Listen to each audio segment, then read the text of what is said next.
안녕하세요. 부천 서울여성병원 소아청소년과 박혜나입니다.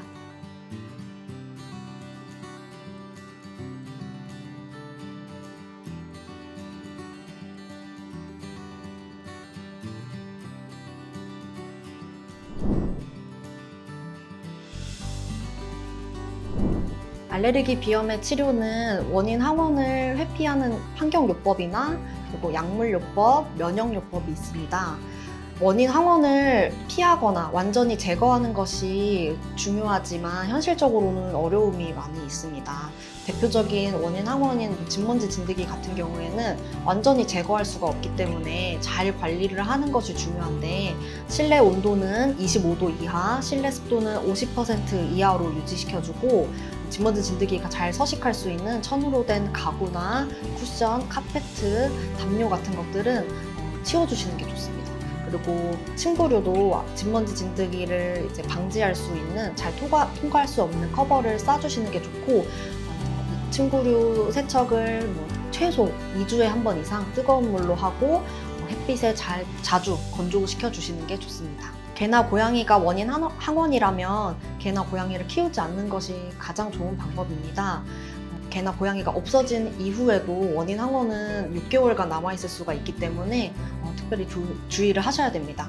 그리고 꼭 키워야 한다면 사람이 많이 생활하는 공간인 거실이나 침실에서는 키우지 않고 목욕도 일주일에 2번 이상 자주 시켜주시는 것이 좋습니다.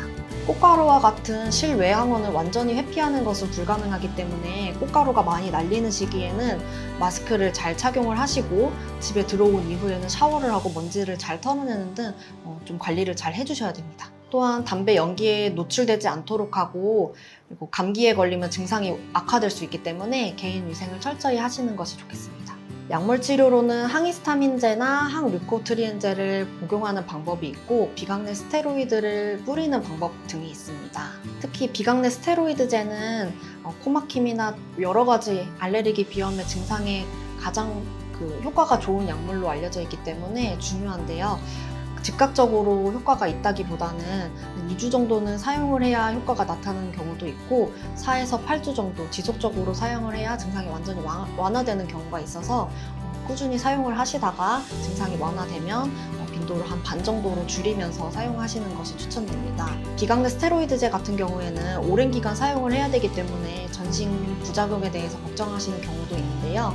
특히나 성장이 저해되지 않을까? 이런 것들에 대해서 걱정을 하시는 경우도 있는데, 여러 가지 연구들에 의해서 이상이 없고 안전하다는 것이 확인이 되었기 때문에 안심하셔도 됩니다.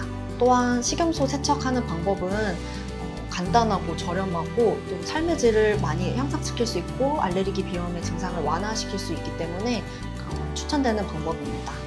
환경요법이나 약물요법으로도 증상이 잘 조절되지 않는 경우에는 면역요법을 추천드립니다. 알레르기 비염 면역요법 같은 경우에는 원인 항원으로 진먼지 진드기나 개, 고양이, 그리고 꽃가루, 바퀴벌레 등이 원인 항원일 때는 효과적일 수가 있는데요. 예전에는 피하 주사로 많이 시행이 되었는데 요즘은 설하요법도 많이 나왔기 때문에 소아에서도 면역요법을 많이 시행을 하고 있습니다. 최근 환절기가 되면서 알레르기 비염 증상이 심해지는 경우가 많은데요. 환경요법이나 이런 관리에도 불구하고 증상이 계속 심한 경우에는 병원에 내원하셔서 적절한 약물 치료를 할 수 있으니까 진료를 꼭 받으시기를 바라겠습니다. 감사합니다.